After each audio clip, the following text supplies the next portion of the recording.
यहाँ पर चंदा प्रभु भगवान का प्रसंग, उनकी कथा का प्रसंग चल रहा है। सुपार्श्वनाथ भगवान के मोक्ष जाने के बाद 900 करोड़ सागर के बाद चंदा प्रभु भगवान का जन्म कल्याणक महोत्सव होता है। 900 करोड़ सागर के बीत जाने के बाद चंदा प्रभु भगवान का जन्म होता है। जैसे ही जन्म होता है, यहाँ उत्तर पुराण में एक बहुत अच्छा प्रसंग लिखा है कि उनके रूप को देख कर के सौधर्मेंद्र इतना प्रसन्न चित्त हो जाता है कि वह है 3 लोक के राज की काठी बांधे हुए और प्रसन्नता से ऐसे बांधे हुए, कंठी बांधे हुए, राज्य की कंठी बांधी हुई है जिसके, और वह प्रसन्नता से 1000 नेत्रों को बना करके उन्हें देखता है। इतना उनके रूप सौंदर्य को देखता। उनके उत्पन्न होते ही कुबलय अर्थात पृथ्वी मंडल समूह, नील कमल समूह अचिंत्य विकसित हो गया। क्यों? जब ऐसी महान पुण्यशाली जीव जिस धरती पर जन्म लेते हैं तो वहाँ धन धान संपदा आदि जो है वो स्वयं फलने फूलने लगती है। व्यक्ति का पुण्य से भी वहाँ की प्रकृति भी आपके लिए पुष्पवती हो जाती है। अगर पाप कर्म का उदय हो तो हरे भरे पेड़ भी मुरझा जाते हैं, लेकिन पुण्य कर्म के उदय में ऐसा वातावरण हो गया, सब जगह हरा भरा जैसा वातावरण हो गया। इंद्र ने उनका नामकरण चंद्र प्रभु नाम किया। एक यहाँ पर इंद्र ने त्रिलोकीनाथ के आगे जाकर के आनंद नाम का नाटक भी किया। कौन सा नाटक किया? आनंद नाम का नाटक किया। नाटक का अर्थ यहाँ पे, यहाँ प्रायकर उत्तर पुराण में नाटक शब्द का प्रयोग किया गया है। प्रतिष्ठा आदि पाठ में उसने इंद्र ने जाकर के खुशी में तांडव नृत्य किया, ऐसा कहा जाता है।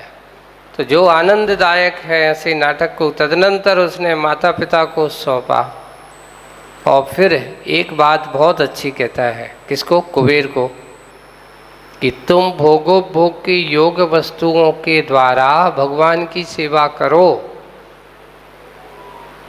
तुम भोगोपभोग की वस्तुओं के द्वारा क्या करो? भगवान की सेवा करो।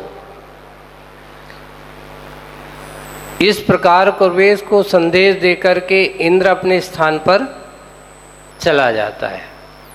अब एक बात यहाँ आती है, अपने भोगोपभोग की सामग्री जिसको अपन कहते हैं, भोग किसे कहते हैं, भोग किसे कहा जाता है, दोनों अलग अलग बसते हैं। जैसे भोजन को करना, एक बार भोगने में आए उसका नाम भोग, जो वस्तु बार बार भोगने में आए उसका नाम उपभोग। जैसे आपके वस्त्र आदि हैं, आपके जेवर आदि हैं, सोना चांदी है, आप पहनते उतार के रख दो फिर पहन लेते हो। मकान है, ये सब उपभोग की सामग्री मानी जाएगी। तो बात यह है कि उसने क्या कहा कि इनके भगवान की सेवा में लगाओ। देखिए, वही भोगोपभोग की सामग्री आपको पापबंध का कारण बन जाती है, और वही भोगोपभोग की सामग्री आपको पुण्यबंध का कारण भी बन जाती है। कैसे? जैसे एक वही चावल है जो आप बड़े अच्छे चाव से खाते हो, राग भाव से खाते हो, तो उस समय किसका कारण बन जाता है? क्योंकि राग भाव के साथ किसका होगा?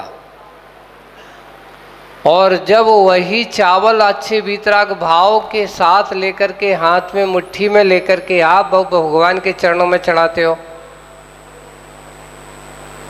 तो किसका कारण बन रहा है? पुण्य का कारण बन रहा है। वही भोग सामग्री है। एक भोग सामग्री आपको पाप बंध का कारण भी बन जाती है और वही भोग सामग्री आपको पुण्यबंध का कारण भी बन जाती है। जब हम भक्ति भाव के साथ भोगोपभोग की चीज़ों को भगवान की भक्ति में, भगवान की सेवा में लगा देते हैं, तो वो हमारे लिए पुण्य का कारण बन जाती है।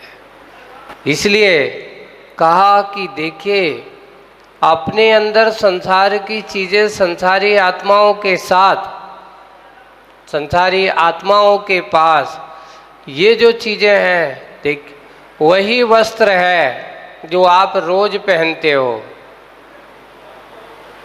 है ना, और वही वस्त्र है जिसे पहन करके आप भगवान के अभिषेक पूजन करते हो। वही धोती दुपट्टा है, वही धोती दुपट्टा पहन करके अच्छे से हम मुनिराजों को आहार दान देते हो। तो ये उपभोग की वस्तु है जो आप पहली नहीं बार बार उसको पहनते हैं और पहन करके भगवान की भक्ति पूजन भी करते हैं। तो ये आपके लिए किसका कारण हो गई? और वही वस्त्र पहन करके तुम किसी अच्छे बाद में श्रृंगार आदि पहन लगा करके बाजार में घूमते हो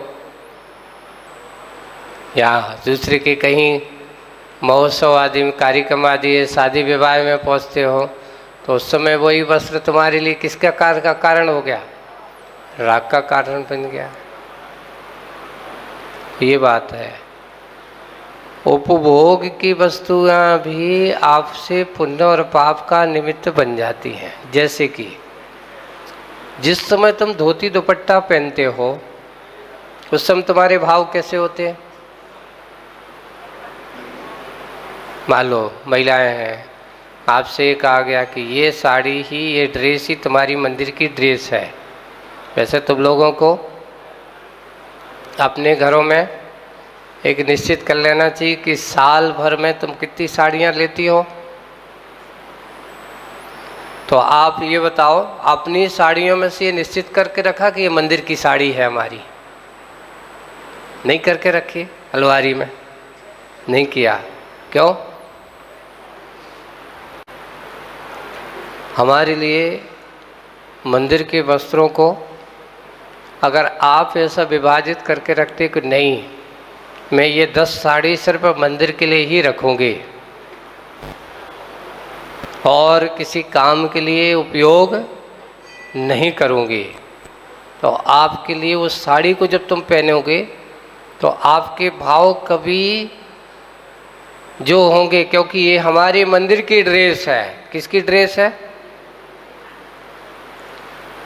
तो उस समय आपके मंदिर जाने के ही भाव बनेंगे।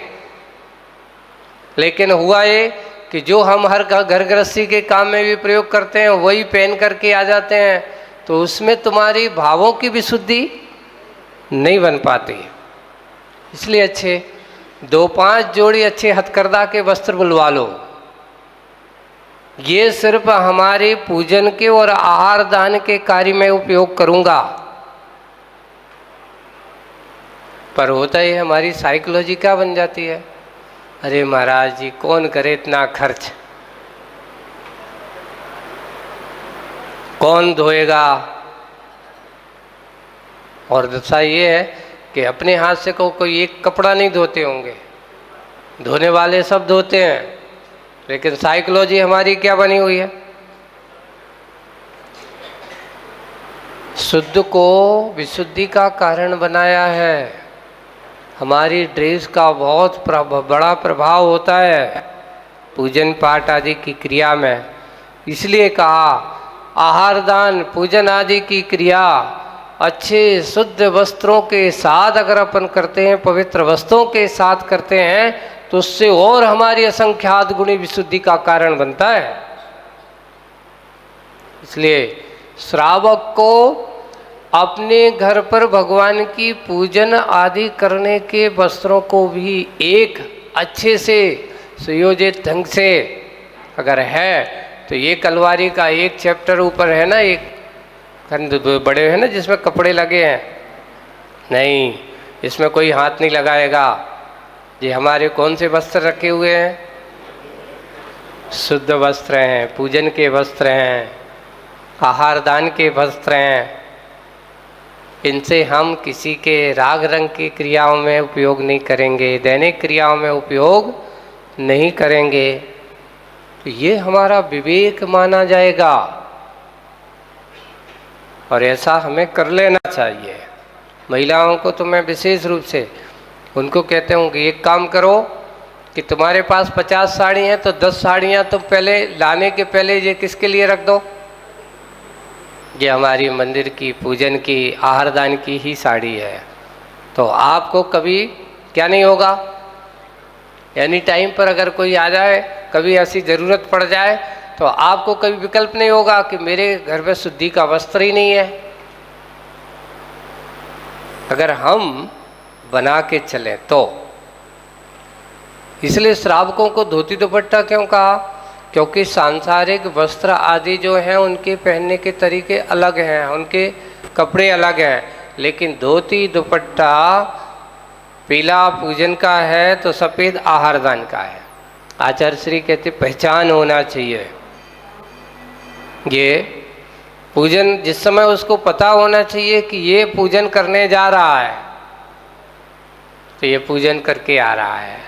और अगर सफ़ेद वस्त्र नहीं, ये आहार दान मुनिराज के यहाँ जा रहा है, आहारचर्या में जा रहा है, तो ये इस प्रकार की। तो यहाँ लिखा भोगोपभोग की वस्तुएं अच्छे से अच्छे भगवान की किसकी सेवा में लगाओ।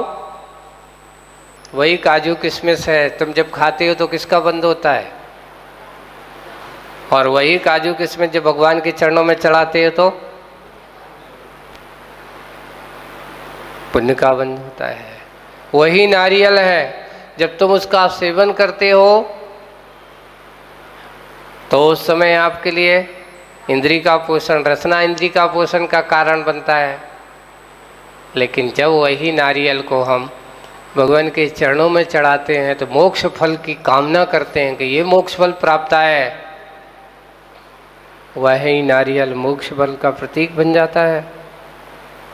तो यही है, भोग और उपभोग की सामग्री हमारे लिए पाप बंध का कारण भी बन जाती है तो पुण्य बंध का कारण भी बन जाती है। बस भावों की संयोजना हमारी होना चाहिए। वहाँ जब ऐसा कुबेर के लिए कहा कि अच्छे से अच्छे वस्तु भगवान के चरणों में चढ़ाओ, भगवान की सेवा में लगाओ, तो वहाँ जब तीर्थंकर भगवान होते हैं तो वहाँ पर सारा का सारा देवोपुनी सब कुछ, उनके वस्त्र भी कहाँ से आते हैं?